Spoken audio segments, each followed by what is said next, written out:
Kemegahan Masjid Raya Makassar ini memukau siapa saja yang berkunjung ke tempat ini.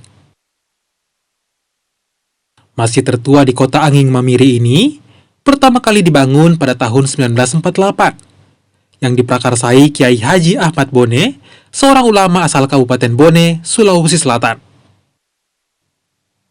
Kala itu, pada masa penjajahan, masjid ini menjadi pusat perjuangan umat Islam merebut kemerdekaan.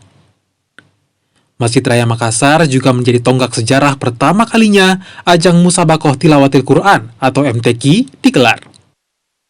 Para pemimpin negeri ini, seperti Soekarno dan Soeharto, pernah beribadah di masjid ini.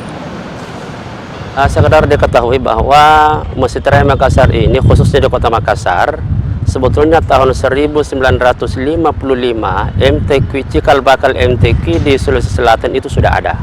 Tepatnya di kota Makassar ini sudah ada setiap bulan Ramadan dilaksanakan MTQ tingkat kota Makassar. Dan dilaksanakan secara provinsi atau tingkat provinsi tahun 1966. Dan karena dianggap Makassar ini menjadi cikal bakal munculnya MTQ, sehingga pada tahun 1968 pelaksanaan MTQ tingkat nasional dilaksanakan di kota Makassar, khususnya di Masjid Raya Makassar ini.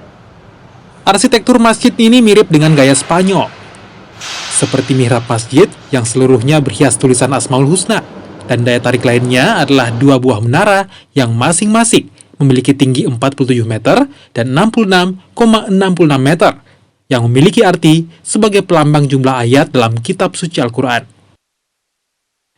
Maka tak heran, Masjid Raya Makassar ini menjadi destinasi wisata religi bagi wisatawan yang berkunjung ke Sulawesi Selatan.